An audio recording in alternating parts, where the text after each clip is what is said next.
Very pleasant vanakkam to everyone present in this session. I am Revathi Chinnathambi from the Department of Physics at Asian Metric Higher Secondary School, Apputhotam, Konganapuram. In this session, I will talk about surface tension. பரப்பு இழுவிசை அப்படின்னு சொல்லுவோம். சரி, இப்போ இந்த படத்தில் பார்த்துட்ருக்குறீங்க இல்லையா ஒரு செயல், இதை தினசரி வாழ்க்கையில் எங்கேயாவது பார்த்துருக்கீங்களா?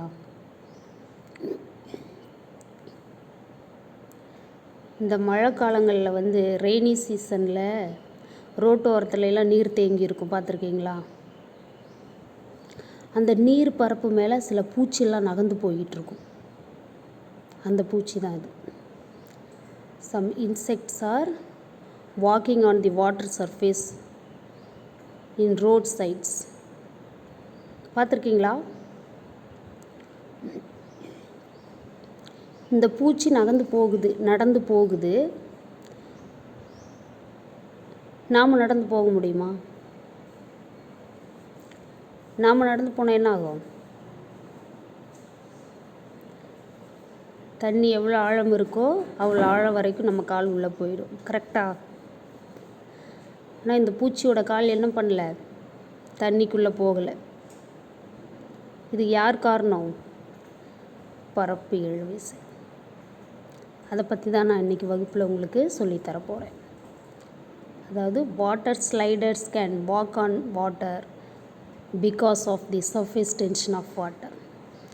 நீரோட பரப்பு இழுவிசையின் காரணமாக அந்த நீர் தாண்டி பூச்சிகள் நீர் மேலே நடக்கிற படத்தை தான் இப்போ நீங்கள் பார்த்துட்ருக்குறீங்க. இன்னும் சில உதாரணங்கள் இருக்குது, பார்க்கலாமா? குட்.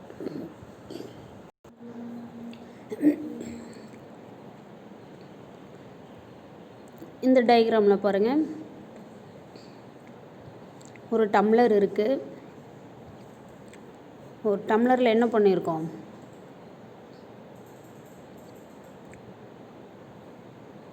ஒரு 3:4 அப்படிங்கிற ரேஷியோவில் வாட்டர் ஃபில் பண்ணி வச்சுருக்கோம். அந்த வாட்டருக்குள்ளே என்ன பண்ணியிருக்கோம்? ஒரு பெயிண்டிங் ப்ரஷ்ஷை டிப் பண்ணி வச்சுருக்கோம். டம்ளருக்குள்ளே தண்ணிக்குள்ளே யார்? ப்ரஷ்ஷு, தூரிகை. இன்னொரு ப்ரஷ் பாருங்கள், வெளியில் வச்சுருக்கோம். இன்னொரு ப்ரஷ் கிடையாது, அதே ப்ரஷ் தான் அது. ஃபஸ்ட்டு கேஸில் வாட்டருக்குள்ளே டிப் பண்ணி வச்சுருக்கோம். செகண்ட் கேஸில் என்ன பண்ணியிருக்கோம்? அந்த ப்ரஷ்ஷை வெளியில் எடுத்துருக்கோம், தண்ணிக்குள்ளேருந்து வெளியில் எடுத்துருக்கோம். இப்போ இந்த ரெண்டு கேஸ்லேயும் அந்த ப்ரஷ்ஷில் இருக்கிற அந்த ஹேர்ஸ், தூரிகைகள் சொல்லுவோம் இல்லையா, என்ன வித்தியாசம்? தண்ணிக்குள்ளே தூரிகைகள் விரிஞ்சிருக்கு. அந்த ஹேர்ஸ் ஆஃப் ப்ரஷ் அப்படிங்கிறது என்ன இருக்குது? ஸ்ப்ரெட்டாக இருக்குது. செகண்ட் கேஸில் எப்படி இருக்குது? Painting brush hairs cling together due to surface tension. Cling அப்படின்னு என்னது? ஒன்றோட ஒன்று ஒட்டிக்கிட்டு இருக்கு. யார் காரணத்துக்கு? Surface tension. பரப்பு இழுவிசையின் காரணமாக அந்த தூரிகைகளில் இருக்கிற மயிரிலைகள் என்ன பண்ணுது? ஒன்றோட ஒன்று ஒட்டிக்கிட்டு இருக்கு. சரி, அப்போ பரப்பு இழுவிசைன்னா என்ன? What is mean by surface tension அப்படிங்கிறத தான் இந்த செஷனில் நம்ம தெரிஞ்சுக்க போகிறோம். Let's come. Surface tension. The surface tension of a liquid is defined as the energy per unit area of the surface of a liquid. என்ன சொல்கிறாங்க? சர்ஃபேஸ் டென்ஷன், அதாவது பரப்பு இழுவிசையை நாம் எப்படி வரையறை செய்கிறோம்? என்னது? பரப்பு இழுவிசையை நாம் எப்படி வரையறை செய்கிறோம் அப்படின்னா, the energy per unit area, energy per unit area of the surface of the liquid. அந்த எனர்ஜி பர் யூனிட் ஏரியா அப்படிங்கிறத சுருக்கமாக நம்ம எப்படி எழுதுறது? திரவத்தின் ஓரலகு பரப்பிற்கான ஆற்றல் பரப்பு இழுவிசை என வரையறுக்கப்படுகிறது. அதை சுருக்கமாக நம்ம என்ன செய்யலாம் அப்படின்னு பார்த்திங்கன்னா, T = F/L Lன்னு சொல்லலாம். Energy per unit area is nothing but force per unit length. What is that? Energy per unit area is nothing but or equivalent to force per unit length. இதை நான் எந்த இடத்துல உங்களுக்கு சொல்லித்தர போகிறேன் அப்படின்னா, பவர், எனர்ஜி அப்படிங்கிற டெரைவ்டு குவான்டிட்டிஸ்லாம் டெரைவ் பண்ணும்போது சொல்லித்தர போகிறேன். Okay. The surface tension of a liquid is defined as the energy per unit area of the surface of the liquid. T = F/L. அதாவது பரப்பு இழுவிசை அப்படின்னா திரவத்தின் ஓரலகு பரப்பிற்கான ஆற்றல் பரப்பு இழுவிசை என வரையறுக்கப்படுகிறது. இப்போ இதுக்கு அலகு எழுதுங்க பார்க்கலாம். யூனிட்டு ஃபோர்ஸ்க்கு என்ன யூனிட்டு? நியூட்டன். லென்த்துக்கு மீட்டர். எஸ்ஐ யூனிட்ஸ் என்ன செய்யணும்? எப்போவுமே இண்டெக்ஸ் நோட்டேஷனில் தான் எழுதணும். அப்போ இந்த m⁻+1 நியூமரேட்டருக்கு போனால் என்ன ஆகும்? m⁻−1ன்னு மாறும். சரி, ஒரு நியூட்டன் மீட்டர்⁻−1. இப்போ இந்த நியூட்டன் அப்படிங்கிற எஸ்ஐ யூனிட் ஆஃப் ஃபோர்ஸ் அப்படிங்கிறது என்னது? As per scientific notation, as per definition, the equivalent unit of newton அப்படின்றது கிலோகிராம் மீட்டர் (2) இன்ட்டு யார் இருக்கா? மீட்டர்⁻−1. இப்போ இதை கம்பைன் பண்ணுங்கள் பார்க்கலாம். இங்கே மீட்டர்⁻+1 இருக்குது, அங்கே -1 இருக்குது. அப்போது T tends to kilogram /+1 மீட்டர்⁻1 multiples அப்போ பவர் ஆட் பண்ணோம் இன்ட்டு செகண்ட்⁻−2. இப்போ என்ன ஆகும்? இந்த மீட்டர்⁻+1 -1 கேன்சல் ஆகிரும். Anything power 0 = 1. அப்போ m⁻0ங்கிறது 1 கூட எதை மல்டிபிள் பண்ணாலும் வேல்யூ என்னது? சேம் வேல்யூ தான் வரும். அப்போது ரிமைனிங் இருக்கிறது யார்? kg/1 second⁻−2. This only another unit of surface tension. What is that? The another unit of surface tension யார்? kg second⁻−2. நியூட்டன் மீட்டர்⁻−2 அப்படின்றது சர்ஃபேஸ் டென்ஷனோட யூனிட் தான். கிலோகிராம் செகண்ட்⁻−2 அப்படின்றதும் யூனிட் ஆஃப் சர்ஃபேஸ் டென்ஷன் தான். Okay.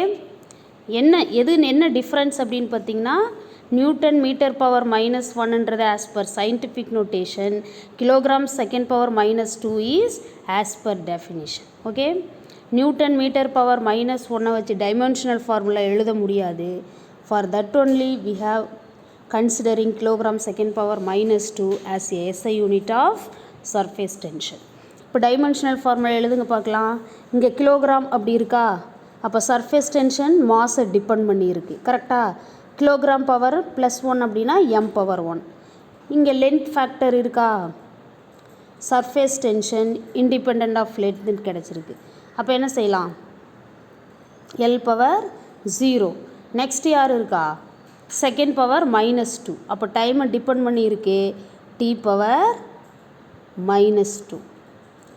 இப்போது m⁻1 L⁻0 T⁻−2ங்கிறது தான் SI unit of dimensional formula for who is that?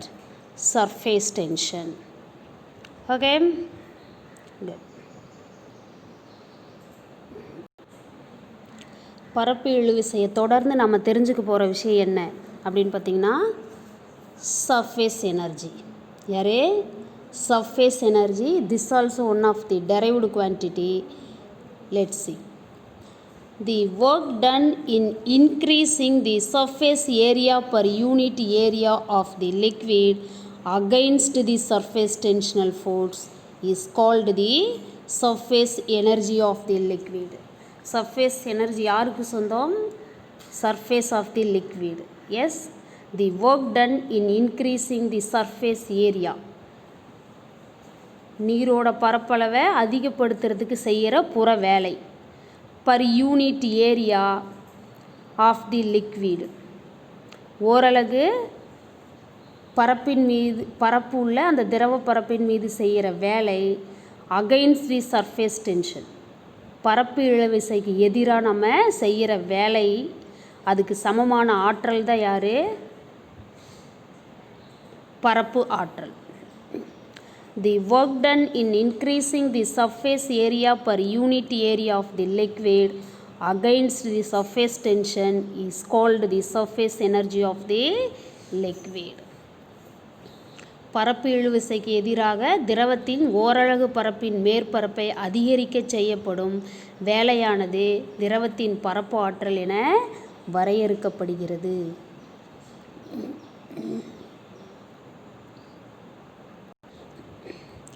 Surface energy is equal to work done in increasing in G in the surface area with respect to increase in surface area. Work done அப்படிங்கிறத டபிள்யூன்னு mention பண்ணுவோம். Change in area increase ஆனாலும் decrease ஆனாலும் அது change in that physical குவான்டிட்டின்னு தான் சொல்லுவோம். இப்போ இங்கே டெல்லிங்கிறது change in area, increasing the area அப்படின்னு சொல்லலாம். ஒர்க் டன்னுக்கு யூனிட் என்ன அப்படின்னு பார்த்தீங்கன்னா ஜூல். என்னது? ஜூல் சொல்லுவோம். ஏரியாவுக்கு மீட்டர் ஸ்கொயர். அப்போ சயின்டிஃபிக் நோட்டேஷன் படி என்ன எழுதலாம்? Joule metre power -2. இந்த பவர் +2 நியூமரேட்டருக்கு போனால் என்ன ஆகும்? -2 மாறும். In other words newton per metre.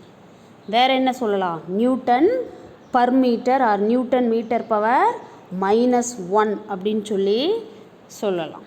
சரிங்களா? சரி, இப்போது எப்படி டைமென்ஷனல் ஃபார்முலா எழுதுறதுன்னு சொல்லுங்கள் பார்க்கலாம். SI unit of surface energy newton metre power -1. நியூட்டனை வச்சு நம்ம டைமென்ஷனல் ஃபார்முலா எழுத முடியாது. அப்போ நியூட்டனோட அனதர் ஃபார்ம் என்னது?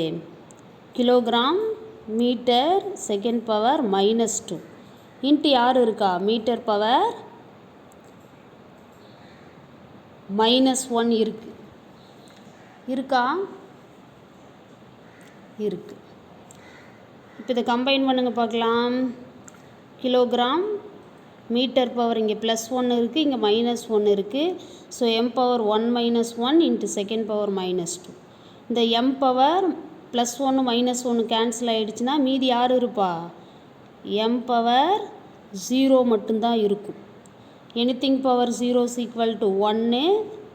அப்போ மீதி கிலோகிராம் செகண்ட் பவர் -2. இதுக்கு டைமென்ஷனல் ஃபார்முலா எழுதுங்க பார்க்கலாம். மாஸ் ஃபேக்டர் 1, அப்போ m பவர் 1. லென்த் ஃபேக்டர் இல்லை, அப்போ t power 0. Time factor s power -2, அப்போது t பவர் -2. இப்போ m power 1, l power 0, t power -2ன்றது தான் dimensional formula for surface energy. இது யாரோட சர்ஃபேஸ் எனர்ஜி மாதிரியே யாரோட டைமென்ஷனல் ஃபார்முலா மாதிரியே இருக்குது? சர்ஃபேஸ் டென்ஷனோட டைமென்ஷனல் ஃபார்முலா மாதிரியே இருக்குது. Yes or no? குட். இப்போ சம்மரைஸ் பண்ணுங்கள். Mass has 1 dimension, length has 0 dimension, time has -2 dimensions. All of you got clear idea about writing the dimensional formulas of derived quantities? Yes. Good. Thank you for listening, students.